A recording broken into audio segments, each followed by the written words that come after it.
On the day of my mother's funeral, my wife was throwing a party at our house with another man. I said nothing. I had already installed hidden cameras. In court, when she asked for half of everything, I handed the judge a recording. When he pressed play, her blood ran cold. I'm glad to have you here. Follow my story until the end and comment the city you are watching from so I can see how far my story has reached. I pulled into my driveway at 9:30 in the evening, exhausted from the longest day of my life. The funeral service had drained every ounce of emotional strength I had left. My mother Eleanor had been my anchor for 60 years, and now she was gone. All I wanted was to collapse into bed and let the grief wash over me in the privacy of my own home. But as I approached my front door, something was wrong. Music. Laughter. The warm glow of lights spilling through the windows told me Hannah was entertaining guests. On the night of my mother's funeral, I stood frozen on my own doorstep, key in hand, trying to process what I was hearing. The sound of clinking glasses mixed with Hannah's distinctive laugh cut through the evening air like a knife. My chest tightened as I slowly turned the key and stepped inside. The living room was filled with people I barely recognized. Hannah's book club friends, neighbors I hadn't spoken to in months, and in the center of it all, a man I'd never seen before. He was tall, maybe in his early 50s, with salt and pepper hair and an expensive suit. He stood too close to my wife, his hand resting casually on her lower back. Hannah spotted me first. Her face shifted from carefree joy to what I can only describe as forced sympathy, but not before I caught that split second of annoyance at my unexpected arrival. "Oh, honey," she said, rushing toward me with arms outstretched.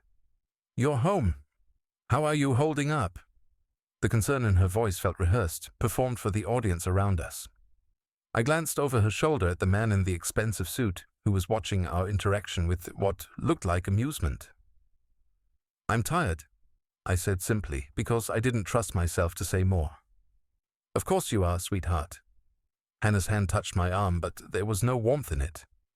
"I thought it would be good to have some friends over. You know, to lift the spirits. Death is so depressing, and I felt like we needed some positive energy in the house." Positive energy. On the night I buried my mother.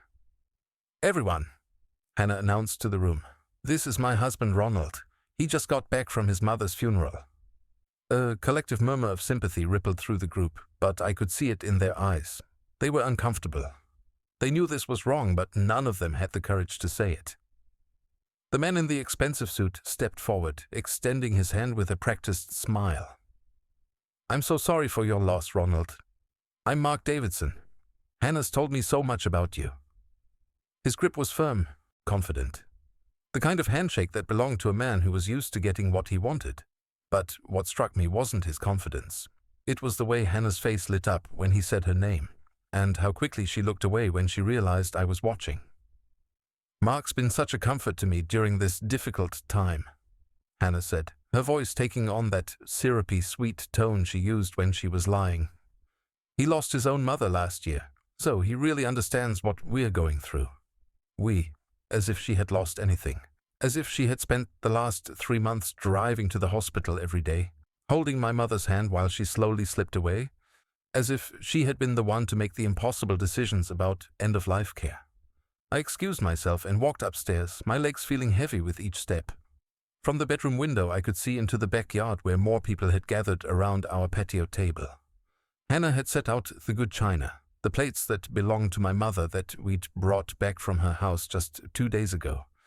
They were eating off my dead mother's dishes while celebrating God knows what. I sat on the edge of my bed, still wearing the black suit I'd worn to say goodbye to the woman who raised me, and listened to my wife's laughter floating up through the floorboards. There was something different about that laugh, something I'd never heard before in our 12 years of marriage. It was free, uninhibited, like the sound of someone who had been holding their breath and could finally exhale. At 11:15 I heard cars starting up in the driveway, voices calling out their goodbyes, promises to get together soon. Through the bedroom window I watched Mark Davidson walk to his car, a sleek black BMW that probably cost more than I made in 6 months. But he didn't leave immediately. He stood by his car, looking back at the house, waiting. Hannah appeared in the doorway a moment later. I couldn't hear their conversation, but I could see their body language. The way she touched his arm, The way he leaned down to whisper something in her ear that made her smile. The way they stood just a little too close for a little too long before he finally got in his car and drove away. When Hannah came to bed an hour later, I pretended to be asleep. She slipped under the covers without a word, but I could feel the energy radiating from her body. She wasn't tired. She was wired, excited about something. On the night of my mother's funeral, my wife was lying next to me, practically vibrating with anticipation. I stared at the ceiling until dawn, my mind racing with questions I didn't want to ask and answers I didn't want to know. But one thought kept circling back, growing stronger with each passing hour. This wasn't the first time Mark Davidson had been in my house. The way he moved through the rooms, the casual familiarity with which he helped himself to drinks from our bar, the ease with which Hannah had introduced him to her friends. This was a man who belonged here. And if that was true, then everything I thought I knew about my marriage was a lie. By the time the sun came up, I had made a decision. I wasn't going to confront Hannah. I wasn't going to demand answers or threaten divorce or do any of the things a betrayed husband was supposed to do. Instead, I was going to watch. I was going to wait, and I was going to find out exactly what my wife had been hiding from me. The next morning, while Hannah slept in after her party, I drove to the electronics store downtown and bought 4 small security cameras with motion detection and audio recording capabilities. The salesman assured me they were virtually invisible once installed and could be monitored remotely from my phone. When I returned home, Hannah was in the shower. I had maybe 15 minutes before she came downstairs expecting breakfast and sympathy for her imaginary hangover. I worked quickly, installing cameras in the living room, kitchen, hallway, and her home office. Each one perfectly positioned to capture not just images, but conversations, movements, the subtle interactions that would tell me who my wife really was when she thought no one was watching. As I finished connecting the last camera to the wireless network, I heard the shower turn off upstairs. Hannah would be down soon, ready to play the role of the grieving daughter-in-law, the supportive wife helping her husband through his darkest hour. But now I would see her when the mask came off. I deleted the purchase history from my phone and threw away the packaging from the cameras. Then I went to the kitchen and started making coffee, just like I did every morning. Just like the devoted husband I had always been. But something fundamental had shifted inside me during that long, sleepless night. The man who had left for his mother's funeral yesterday morning was gone, buried alongside Eleanor in that cold cemetery plot. The man who remained was someone new, someone willing to be patient, to plan, to wait for the perfect moment to discover the truth. And as Hannah's footsteps echoed on the stairs above me, I smiled for the first time in weeks, because I finally had a purpose again. I was going to find out who Mark Davidson really was and exactly how long my wife had been lying to me. The coffee finished brewing just as Hannah entered the kitchen, wrapped in her silk robe, hair still damp from the shower. She looked beautiful, as she always did, but for the first time in 12 years, her beauty left me completely cold. "Good morning, sweetheart," she said, kissing my cheek. "How did you sleep?" "Like the dead," I replied, pouring her coffee into the mug that had been my mother's favorite. Hannah didn't even notice the irony. 3 weeks had passed since the funeral, and the cameras had become my silent companions, watching when I couldn't, recording when I wasn't there. Every morning after Hannah left for her yoga class, at 10 I would review the footage from the previous day. What I discovered was far worse than I had imagined. The first recording that made my blood run cold was from a Tuesday afternoon. I had been at the doctor's office, following up on some tests my physician had ordered after I'd lost 15 pounds during my mother's illness. Hannah knew exactly when I'd left and when I'd be back. The moment my car pulled out of the driveway, her phone was in her hand. "He's gone," she said, her voice light and excited. "You can come over now."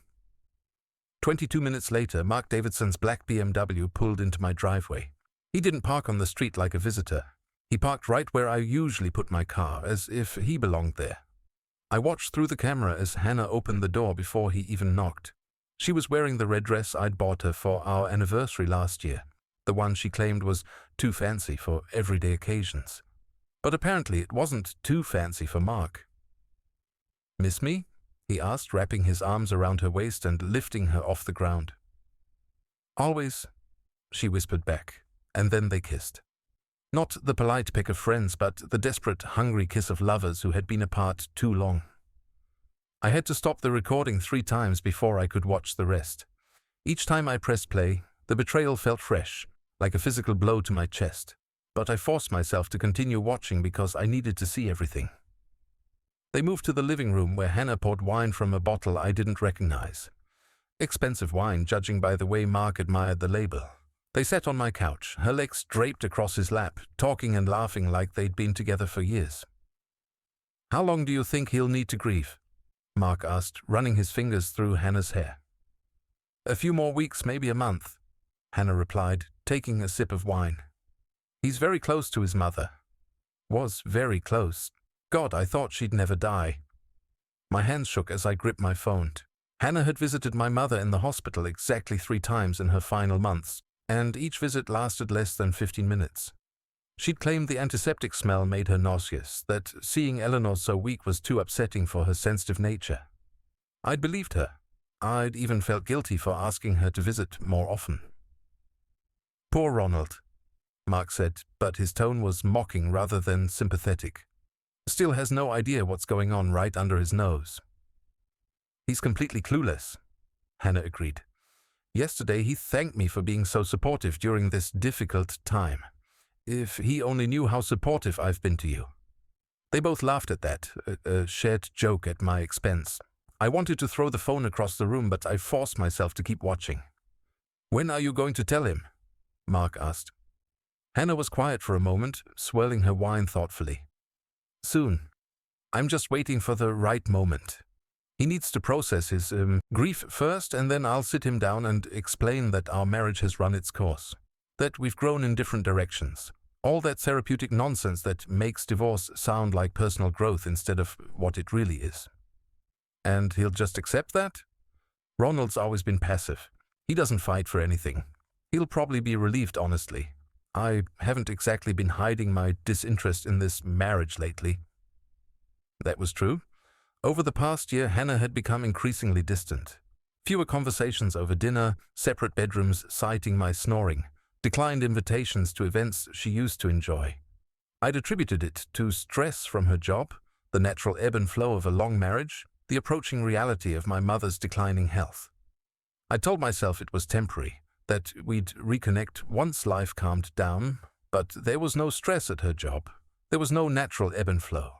There was only Mark Davidson and the life she'd been building with him while I focused on my dying mother. "What about the house?" Mark asked. "Oh, we'll sell it.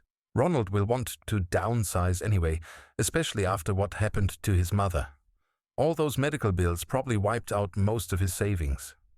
I paused the recording, my heart pounding. Medical bills? My mother had excellent insurance, and I had been careful to handle all of her expenses within the coverage limits. There had been some out-of-pocket costs, maybe $3,000 total, hardly enough to impact our savings. But Hannah didn't know that because she'd never bothered to ask about the financial details. She'd simply assumed I was struggling and planned her future accordingly. I resumed the recording, dreading what else I might hear. "We could get something in the hills," Hannah continued. "I saw this beautiful place last week when I was driving around with Sarah. 4 bedrooms, granite countertops, a pool, much more our style than this suburban box." Our style. As if they were already a couple, already making decisions together about where to live and how to spend the money from selling my house. The recording went on for another 47 minutes. They talked about vacation plans for the summer, restaurants they wanted to try, couples they hoped to socialize with once their relationship was public. They talked about everything except the man whose life they were casually dismantling.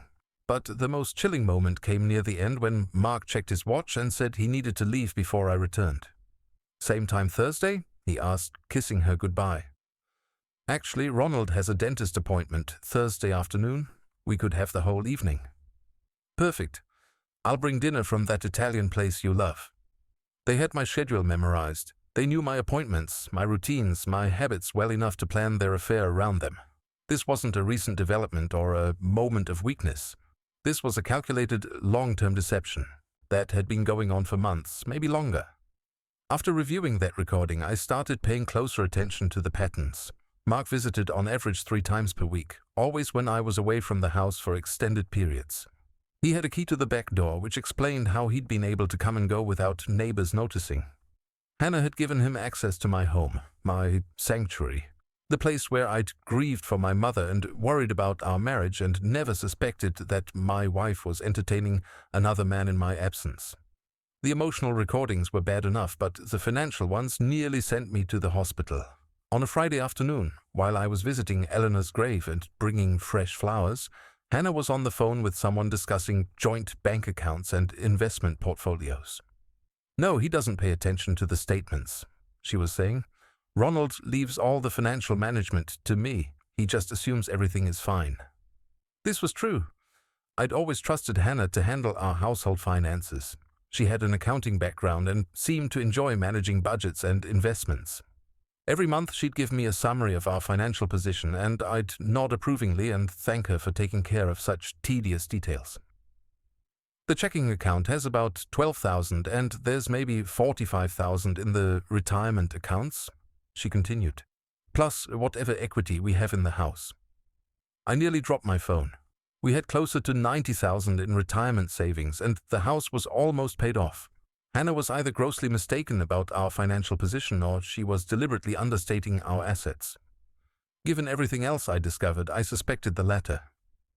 "What about life insurance?" the voice on the other end asked. 200,000 through his work, but that's only if something happens while he's still employed. He's been talking about early retirement, which would complicate things." Early retirement. I'd mentioned it exactly once in passing after a particularly stressful day at the office.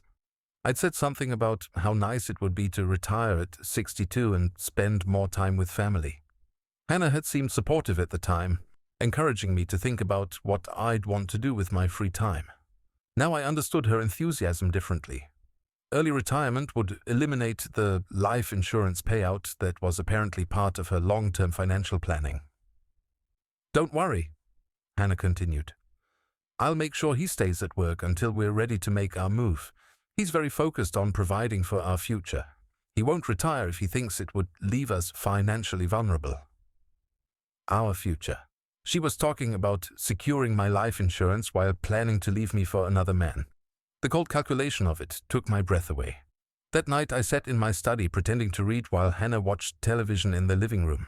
She was texting, constantly, smiling at her phone in a way she hadn't smiled at me in months. Every few minutes she would giggle softly at something on her screen, then glance toward the study to make sure I wasn't watching. I wasn't watching her. I was watching the live feed from the camera in the living room, reading her text messages on my phone as she typed them.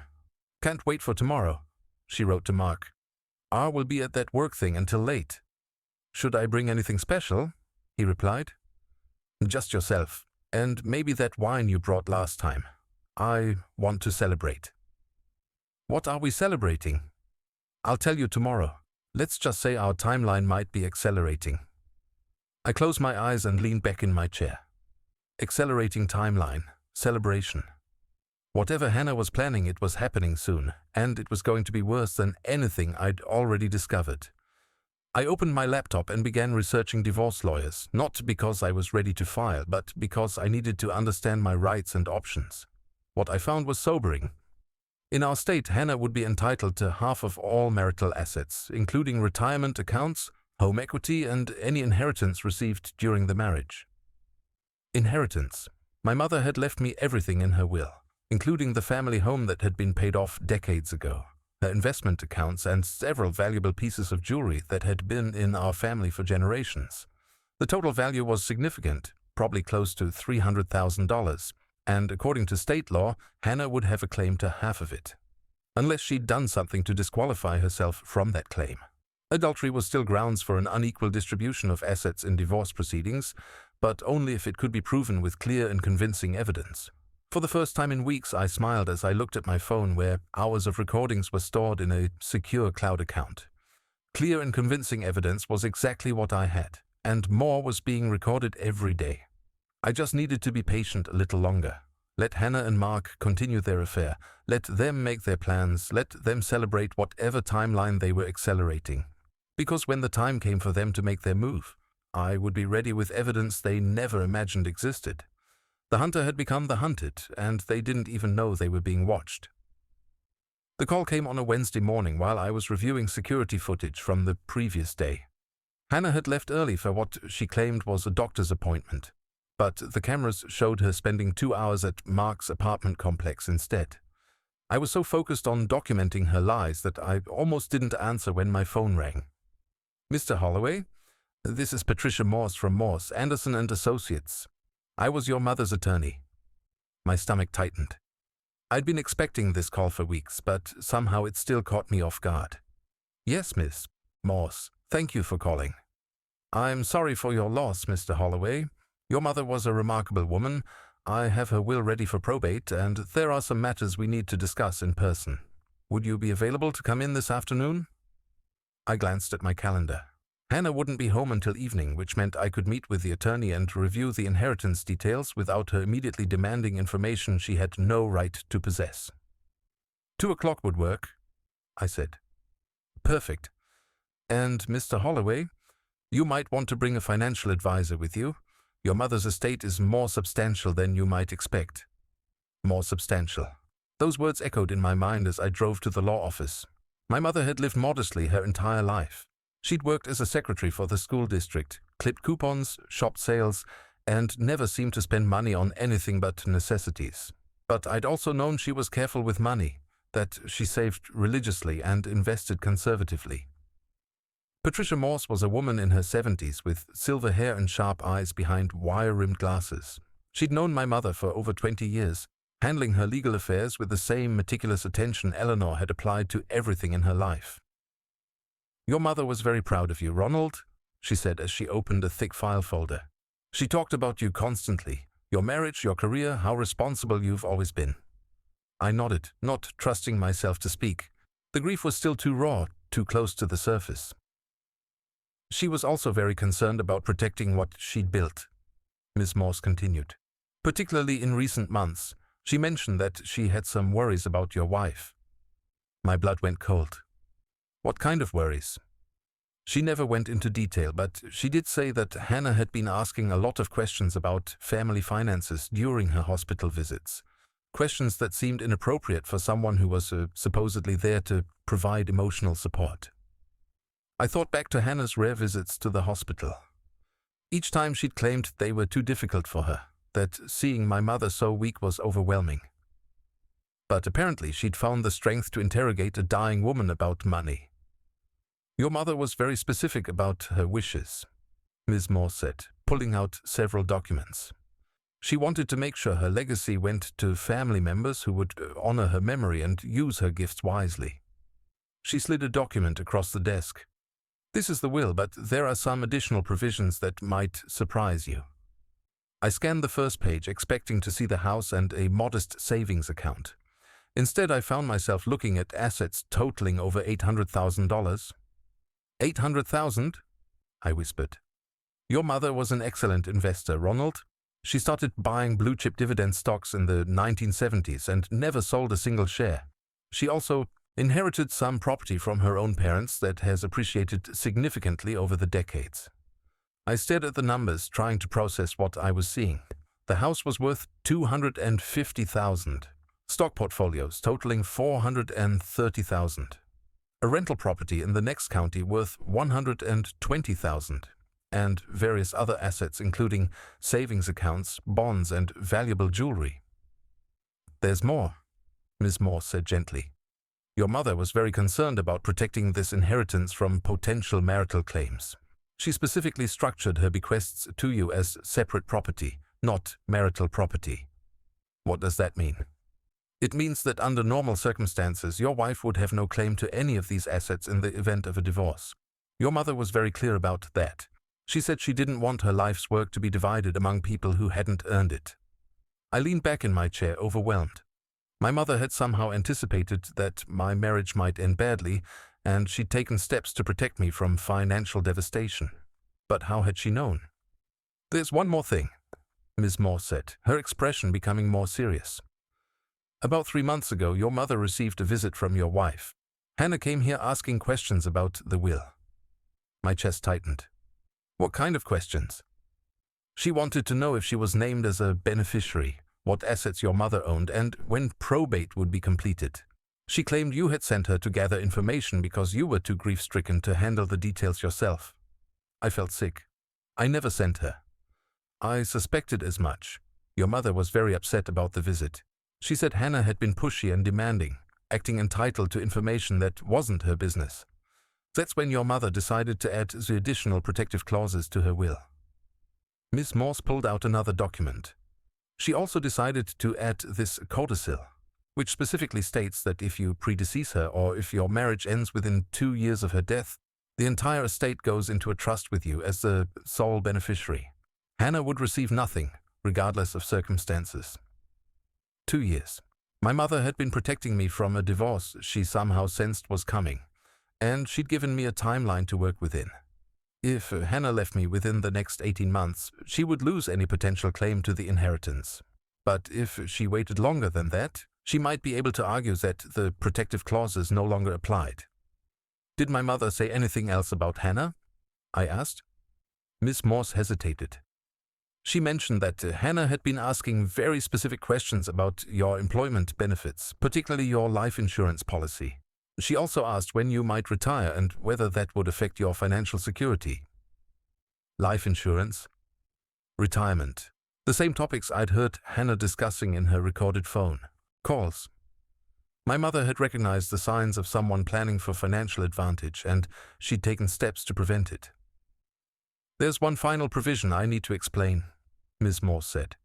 Your mother left instructions that you were to receive all of this information privately, without your wife present. She specifically requested that Hannah not be informed about the full extent of the inheritance until all legal proceedings were complete. I nodded, understanding the wisdom of that request. If Hannah knew about the $800,000, she might accelerate whatever timeline she and Mark were discussing. She might push for divorce immediately while believing she could still claim half of everything. How long before probate is finalized? I asked. 6 to 8 weeks, assuming no complications. But, Ronald, there's something else you should know. If Hannah challenges any of these provisions, it could extend the process significantly. Your mother anticipated that possibility and included a clause stating that anyone who contests the will forfeits any claim to the estate. I left the law office with copies of all the documents and a new understanding of how carefully my mother had been watching my marriage. She'd seen things I'd missed, recognized warning signs I'd ignored, and protected me in ways I was only beginning to appreciate. But she'd also given me a weapon I hadn't expected. Hannah's inappropriate inquiries about the inheritance, documented by a reputable attorney, would be additional evidence of her calculating nature if this situation ever went to court. That evening, Hannah returned home with shopping bags from expensive stores, claiming she'd treated herself to a little retail therapy after her doctor's appointment. She was wearing a new outfit that probably cost more than I spent on clothes in 6 months, and she seemed unusually cheerful. "How was your day, honey?" she asked, kissing my cheek with the same artificial affection she'd been displaying for weeks. "Quiet," I said. "I spent some time organizing Mom's papers." "Find anything interesting?" The casual way she asked the question made my skin crawl. She was fishing for information about the inheritance, probably hoping I'd discovered some unexpected windfall she could factor into her future plans with Mark. "Just old bank statements and medical records," I lied. "Nothing valuable." She nodded, but I could see the disappointment in her eyes. She'd been expecting news about money, assets she could claim or at least count on during divorce proceedings. "Well, I'm sure there will be something," she said with forced optimism. "Your mother was always so careful with money." That night I lay awake thinking about my mother's final gift to me. She'd left me not just financial security, but the knowledge that someone had seen through Hannah's facade and taken steps to protect me. Eleanor had recognized the signs of a woman planning to leave her husband, and she'd made sure Hannah would gain nothing from abandoning me. But the real revelation was understanding how long Hannah had been planning this betrayal. Her visit to the attorney hadn't been a spontaneous decision. She'd been gathering intelligence, calculating potential gains, treating my mother's impending death as a business opportunity rather than a family tragedy. The next morning I reviewed the security footage from the previous day and found exactly what I'd expected. While I was learning about my inheritance, Hannah had been at Mark's apartment, probably celebrating what she assumed would be her share of whatever my mother had left behind. In the recording from that evening, after she'd returned home with her expensive purchases, I watched her text Mark about her successful shopping trip and how she was investing in their future wardrobe. She was spending money she didn't have on clothes for a life she was planning to steal from me, but thanks to my mother's foresight and my hidden cameras, Hannah was about to discover that some thefts came with consequences she'd never imagined. The inheritance changed everything. It gave me financial independence and legal protection, but more importantly, it showed me that I wasn't alone in this fight. My mother had seen the truth about Hannah and had given me the tools to defend myself. Now I just needed to decide when and how to use them.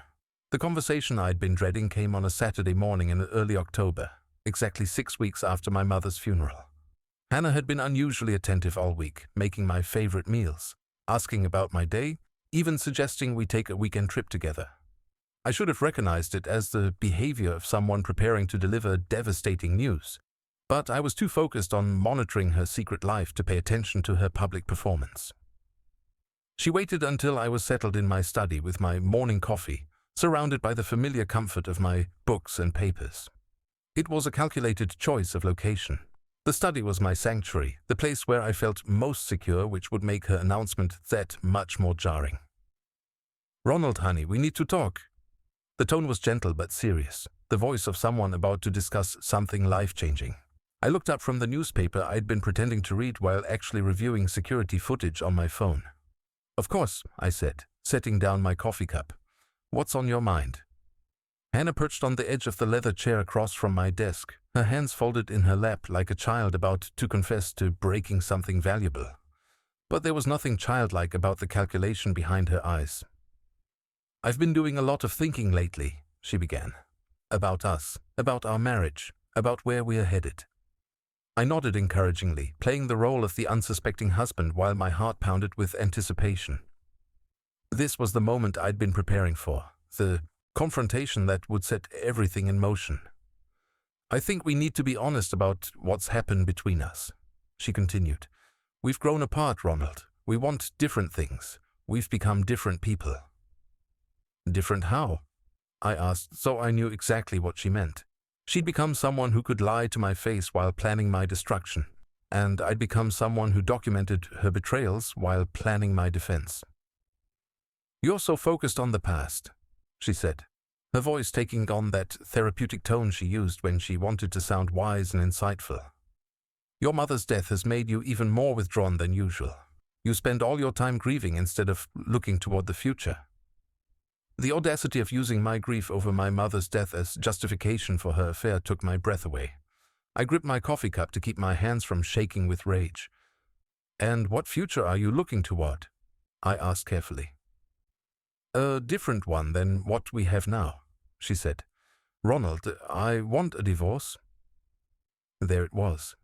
The words hung in the air between us like a blade waiting to fall.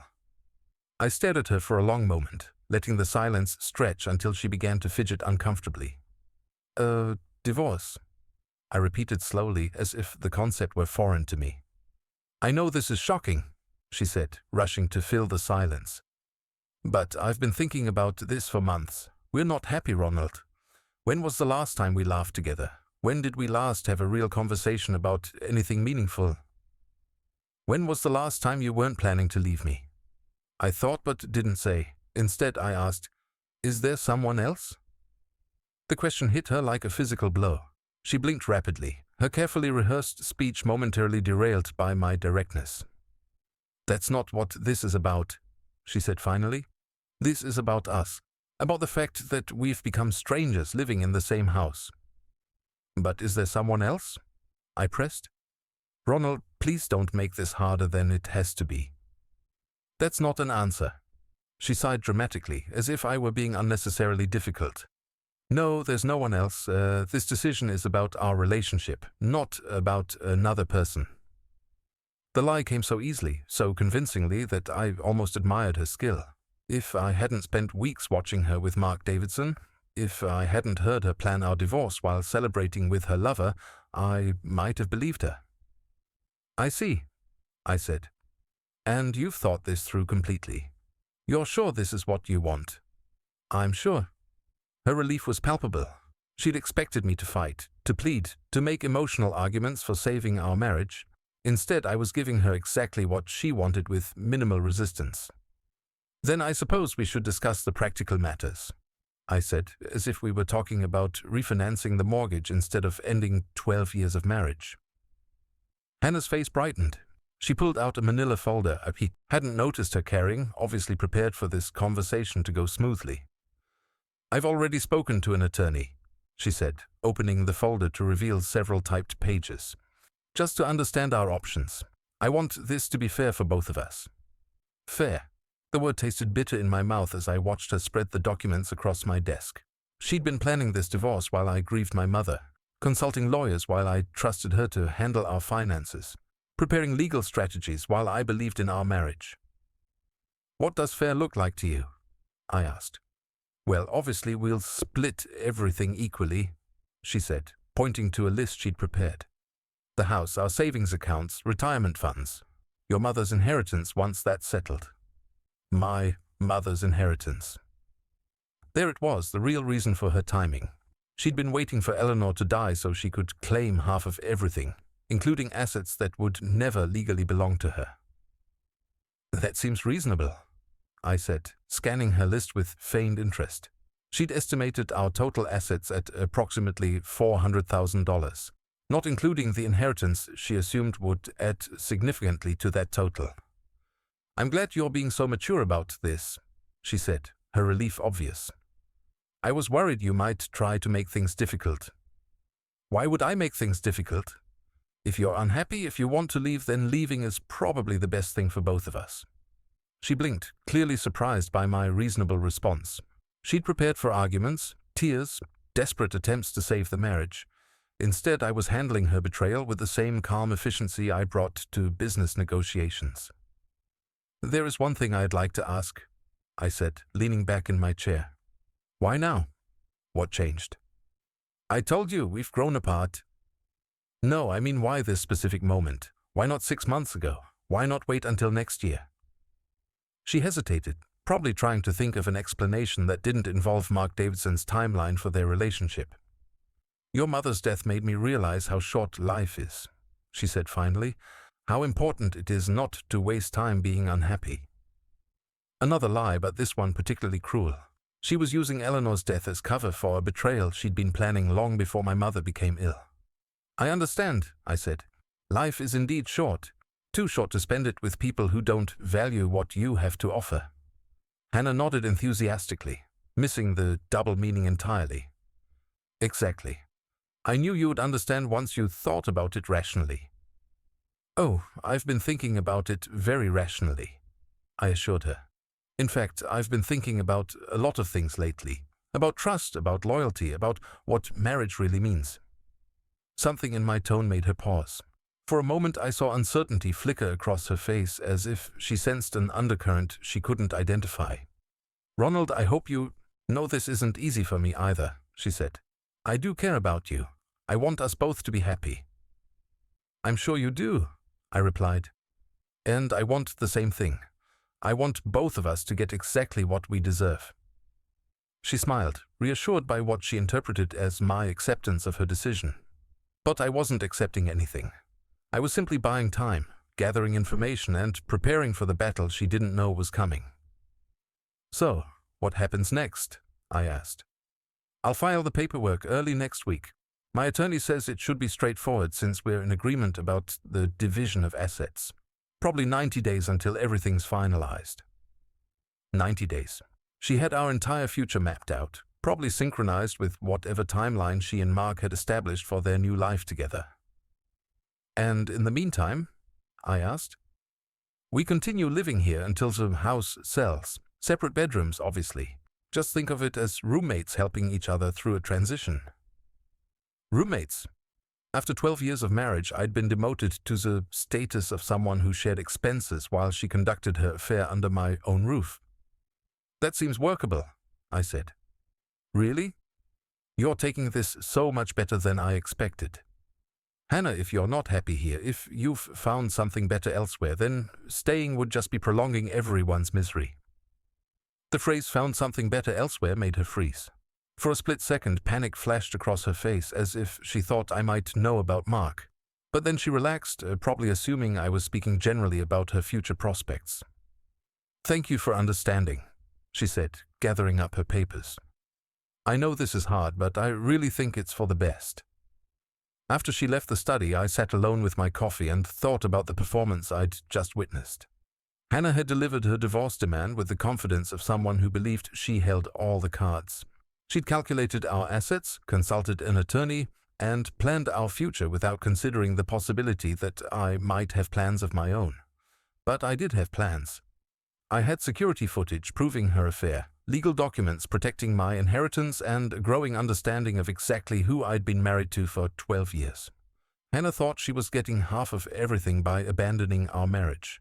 Instead, she was about to discover that some betrayals came with consequences she'd never imagined. That night, I reviewed the day's security footage and found exactly what I'd expected. Within an hour of our conversation, Hannah had called Mark to share the good news. She was animated, excited, celebrating the successful execution of her plan. "He took it better than I thought he would," she told him. "Almost like he was relieved. I think he's been just as unhappy as I have." "So it's really happening?" Mark asked. "It's really happening. 90 days and we're free. Free to be together, without all this sneaking around. Free!" The word echoed in my mind as I watched them plan their liberation from the marriage they'd been systematically destroying. They had no idea that their freedom was about to come with a price neither of them had calculated. I opened my laptop and began researching the best divorce attorneys in the city. Not because I wanted to fight Hannah's filing, but because I wanted to make sure I had the best possible representation when the truth finally came out. Hannah had started this war with her betrayal. Now it was time to finish it with evidence she never knew existed. 3 months after Hannah filed for divorce, we sat in a sterile conference room adjacent to Judge Margaret Chen's courtroom, waiting for our case to be called. Hannah looked confident in her navy blue suit, her lawyer beside her shuffling through papers with practiced efficiency. She'd spent the morning texting, probably with Mark, updating him on what she expected to be a routine hearing that would finalize the division of our assets. My own attorney, David Morrison, was a sharp man in his 50s who specialized in complex divorce cases. When I'd first contacted him, I'd simply said I needed representation in an uncontested divorce. I hadn't mentioned the recordings or the inheritance details. I wanted to save those revelations for maximum impact.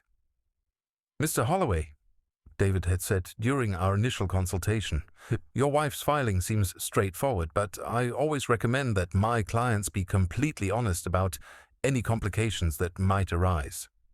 "There might be some complications," I'd admitted, "but I prefer to address them if and when they become relevant." Now sitting in that conference room, I felt the weight of the flash drive in my jacket pocket. Hours of recordings, financial documents, legal papers documenting Hannah's systematic betrayal of our marriage. Evidence she had no idea existed. Hannah's attorney, Margaret Walsh, was a woman who specialized in securing favorable settlements for wives in divorce proceedings. She'd built her reputation on portraying her clients as the victims of neglectful or financially controlling husbands. It was probably the perfect strategy for most cases, but she didn't know what kind of evidence was waiting to be revealed. "Mrs. Holloway has been very reasonable in her requests," Walsh said to David as we waited. "She's asking for exactly half of all marital assets, which is standard in no-fault divorces. There shouldn't be any complications." Hannah nodded, playing the role of the long-suffering wife who just wanted a fair settlement so she could move on with her life. She'd even managed to look slightly sad, as if ending our marriage was a difficult decision rather than the culmination of months of planning with her lover. "My client is also willing to be reasonable," David replied carefully, "though we may need to discuss some details about asset classification and the timeline of certain financial decisions." Something in his tone made Walsh frown slightly, but before she could ask for clarification, the bailiff called our case. Judge Chen was a no-nonsense woman in her early 60s who'd been hearing divorce cases for over 20 years. She'd seen every possible variation of marital breakdown and had little patience for unnecessary drama or legal gamesmanship. "This appears to be an uncontested divorce with an agreement on asset division," she said, reviewing the paperwork. "Mrs. Walsh, please present your client's position." Walsh stood and delivered a polished presentation about Hannah's contributions to our marriage, her reasonable expectations for the future, and her desire to resolve everything amicably. She painted a picture of a woman who'd supported her husband through difficult times and now deserved her fair share of what they'd built together. Mrs. Holloway worked part-time to support the household while managing the family finances, Walsh explained. She was particularly supportive during Mr. Holloway's mother's recent illness and death, providing emotional care while he focused on his career. I nearly laughed at that characterization. Hannah's emotional care had consisted of 3 brief hospital visits and a party on the night of the funeral, but I remained silent, knowing my turn was coming. Mrs. Holloway is requesting 50% of all marital assets, Walsh continued.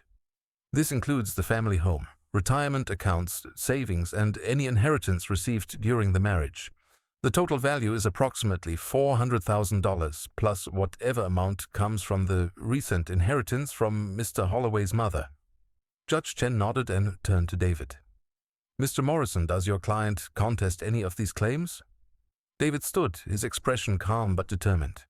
Your Honor, my client does not contest the divorce itself, but there are significant issues with Mrs. Holloway's characterization of the marriage and her entitlement to certain assets. Hannah shifted uncomfortably in her chair. This wasn't part of her script. What kind of issues?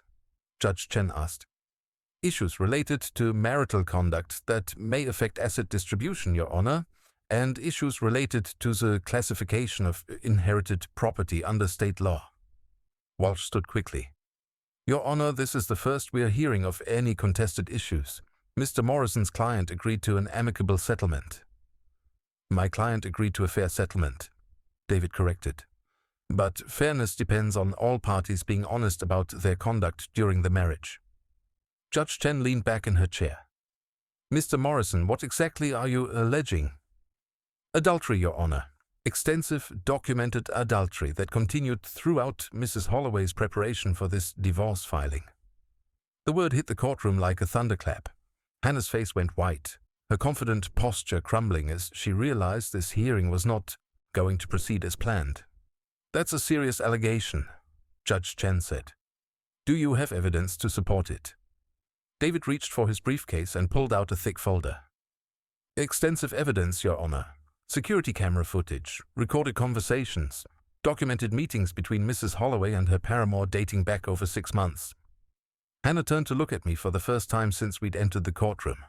Her eyes were wide with shock and growing fear. She was beginning to understand that her carefully planned betrayal had been discovered and documented. Walsh recovered quickly from her surprise.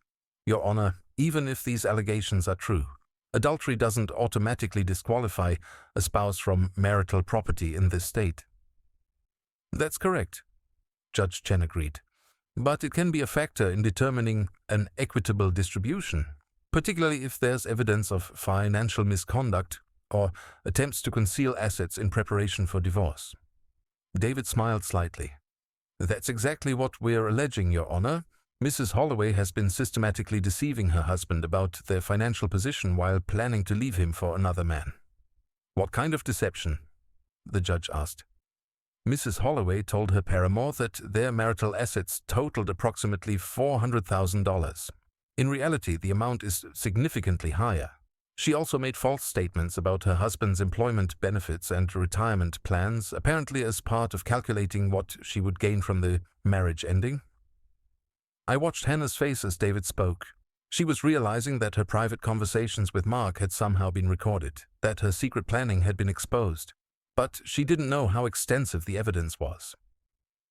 Additionally, David continued, Mrs. Holloway visited the attorney handling Mr. Holloway's mother's estate, attempting to gather information about the inheritance without her husband's knowledge or consent. She made false claims about being authorized to collect this information. Judge Chen frowned. Mrs. Walsh, how do you respond to these allegations?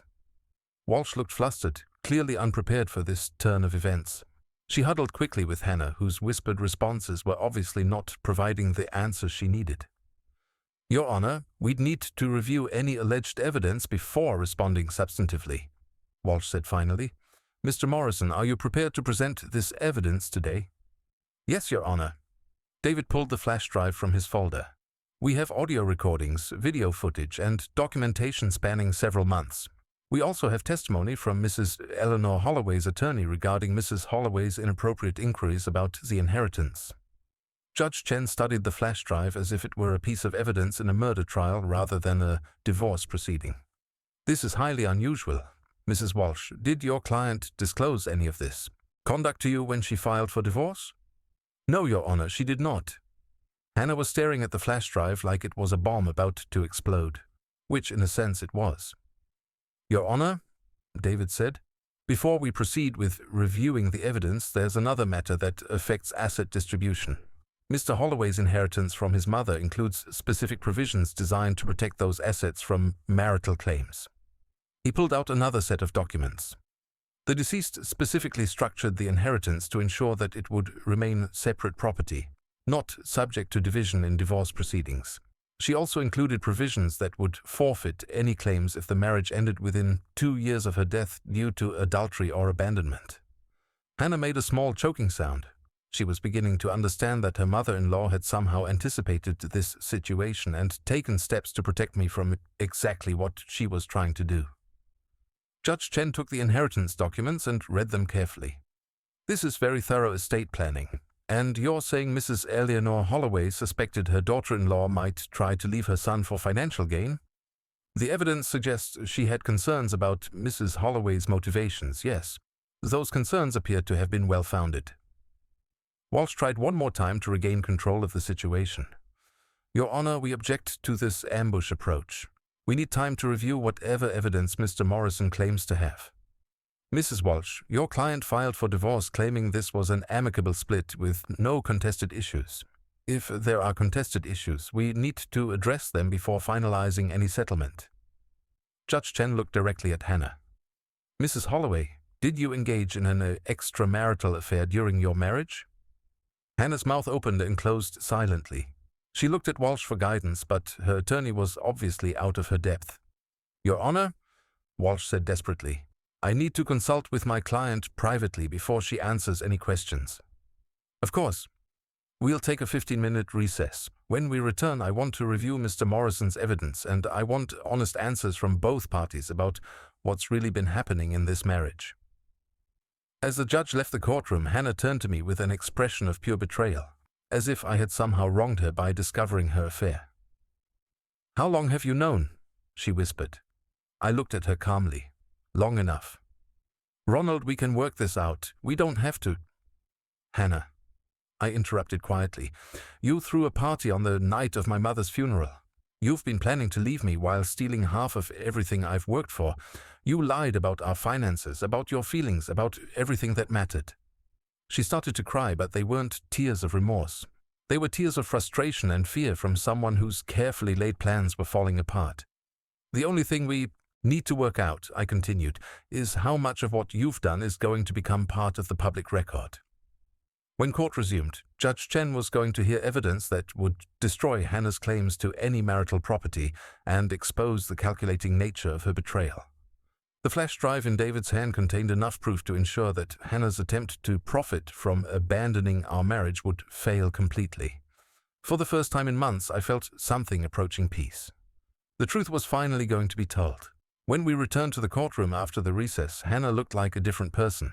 The confident woman who'd walked in expecting to claim half of everything had been replaced by someone who understood that her carefully constructed lies were about to be exposed to a judge who had no tolerance for deception.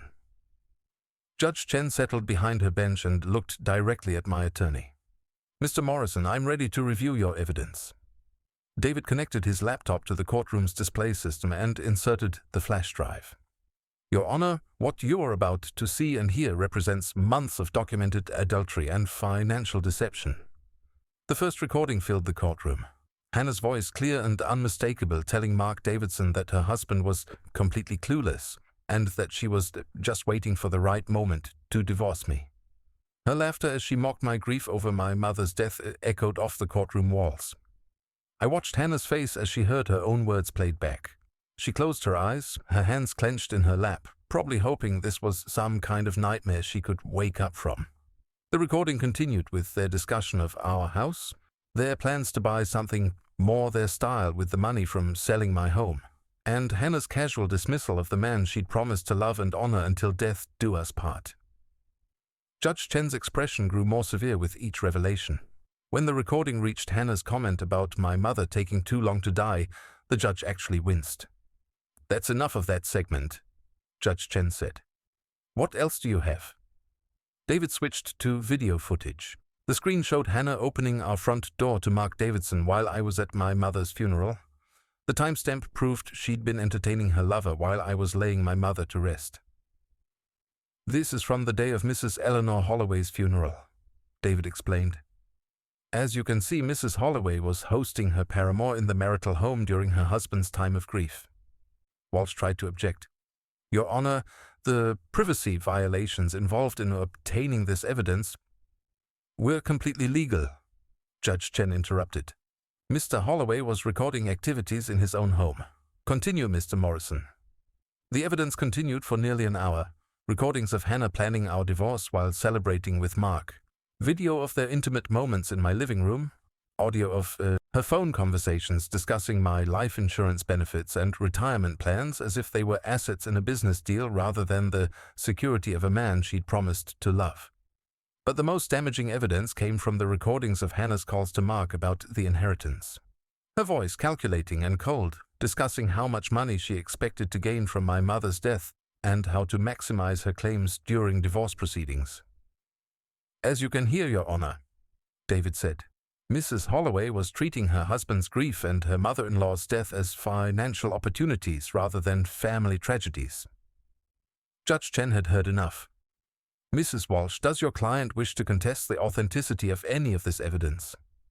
Walsh looked at Hannah, who slowly shook her head. There was no point in denying what was clearly her voice, her image, her words planning the systematic destruction of our marriage. "No, Your Honor," Walsh said quietly. "Mrs. Holloway," Judge Chen said, addressing Hannah directly, "do you have anything to say in response to this evidence?" Hannah started to stand, then seemed to think better of it. When she spoke, her voice was barely above a whisper. "I made mistakes, I was unhappy, and I made very poor choices." "Poor choices," the judge repeated. "Mrs. Holloway, what I've seen here isn't poor judgment. This is calculated deception, financial manipulation, and a complete betrayal of marital vows. You were planning to profit from your husband's mother's death while mocking his grief." Hannah began crying again, but Judge Chen showed no sympathy. "Mr. Morrison, you mentioned additional evidence regarding the inheritance?" David presented the documents from my mother's attorney, including Patricia Morse's written statement about Hannah's inappropriate visit and her attempt to gain unauthorized information about the estate. Mrs. Eleanor Holloway was so concerned about her daughter-in-law's behavior that she specifically structured her will to protect her son from exactly this situation, David explained. She included provisions that would forfeit any marital claims if the marriage ended within 2 years of her death due to adultery or abandonment. Judge Chen reviewed the inheritance documents carefully. "This is remarkably prescient estate planning. Mrs. Holloway clearly understood her daughter-in-law's character better than her son did." I felt a pang of sadness at that observation, but also gratitude. My mother had protected me in ways I was only beginning to appreciate. "Based on the evidence presented," Judge Chen continued, "I'm ruling that Mrs. Hannah Holloway has forfeited any claim to marital property through her conduct. The adultery is clearly documented and ongoing. The financial deception demonstrates bad faith in the divorce proceedings, and the inheritance is properly classified as separate property under the terms of the will." Hannah's sob echoed through the courtroom. Her attorney put a consoling hand on her shoulder, but there was nothing Walsh could do to salvage this disaster. "Mrs. Holloway will receive no portion of the marital home, no portion of retirement accounts, and no portion of the inheritance. She's entitled to her personal belongings and any assets she brought to the marriage independently." "Your Honor," Walsh tried one last time, "my client contributed to the household for 12 years. Surely she's entitled to some compensation." "Your client contributed adultery and deception," Judge Chen interrupted. "She systematically planned to defraud her husband while mocking his family tragedies. In my courtroom, such behavior results in forfeiture of marital rights." The judge looked at Hannah one final time. "Mrs. Holloway, your conduct in this matter has been appalling. You treated your marriage like a business transaction, and your husband's grief like a profit opportunity. You will leave this marriage with exactly what you deserve, nothing." The gavel came down with finality that seemed to echo forever. As we left the courtroom, Hannah tried to approach me one last time. "Ronald, please, we can talk about this. I know I made mistakes, but—" "Hannah," I said quietly, "you didn't make mistakes. You made choices. You chose to betray our marriage, you chose to mock my mother's death, and you chose to try to steal what wasn't yours. Now you have to live with the consequences of those choices." Her face crumpled, but I felt no satisfaction in her pain. I felt nothing at all. 6 weeks later, I stood in my kitchen making coffee in the early morning silence. The house was mine now, officially and completely. Hannah had moved out immediately after the court hearing, taking only her clothes and personal items. She'd left no forwarding address, and I hadn't asked for one. The inheritance from my mother had been finalized, adding $800,000 to my assets along with a rental property that provided monthly income. I was financially secure in ways I'd never imagined possible, but more importantly, I was free from the weight of deception that had nearly crushed me. I'd heard through mutual acquaintances that Hannah's relationship with Mark Davidson had ended badly within a month of our divorce. Apparently, Mark had been less interested in her company once she had no money to bring to the relationship. The woman who'd calculated every aspect of her betrayal had failed to calculate the loyalty of a man who'd helped her cheat. My phone buzzed with a text from my neighbor, Mrs. Patterson, who'd become an unexpected friend during the months of upheaval. "Coffee this afternoon? I made that apple cake you liked." I smiled as I typed back my acceptance. Mrs. Patterson was a widow in her 70s who'd recognized the signs of a man rebuilding his life. She'd offered friendship without judgment and companionship without complications. As I sat on my back porch with my morning coffee, I thought about the journey from that terrible night when I'd found Hannah celebrating on my mother's funeral day to this peaceful morning in my own home. The anger had faded, replaced by something I hadn't expected: gratitude. Hannah's betrayal had been devastating, but it had also been revealing. Without the recordings, I might have spent years wondering what I'd done wrong, what I could have changed, how I might have saved a marriage that was already destroyed by someone who'd never truly valued it. Instead, I knew the truth. I'd been married to someone who saw me as a financial opportunity rather than a partner, someone who treated my family's tragedies as business advantages, someone who planned my emotional destruction while sleeping in my bed. But I'd also discovered that I was stronger than I'd known, patient enough to gather evidence, wise enough to protect my interests, and resilient enough to rebuild my life from the foundation of truth rather than the quicksand of deception. My mother's final gift hadn't just been financial security. She'd given me the tools to recognize predatory behavior and the legal protection to survive it. Eleanor had seen through Hannah's facade and taken steps to ensure that her son would emerge from this betrayal with dignity and resources intact.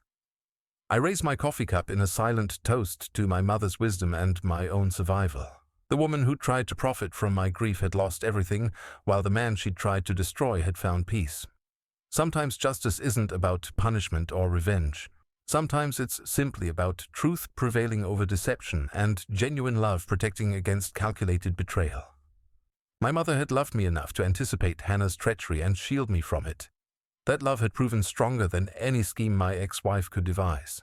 As the sun rose higher and the morning grew warmer, I went inside to plan my day. There was a garden to tend, books to read, and a life to live on my own terms. For the first time in years, every choice I made would be mine alone, unfiltered by the needs or demands of someone who'd never really cared about my well-being. Hannah had taught me that some people view marriage as a transaction rather than a commitment. My mother had taught me that real love protects and preserves rather than exploits and destroys. I knew which lesson I would carry forward and which person I would continue to honor with the life I'd reclaimed from the ashes of betrayal. The house was quiet, but it no longer felt empty. It felt like home again.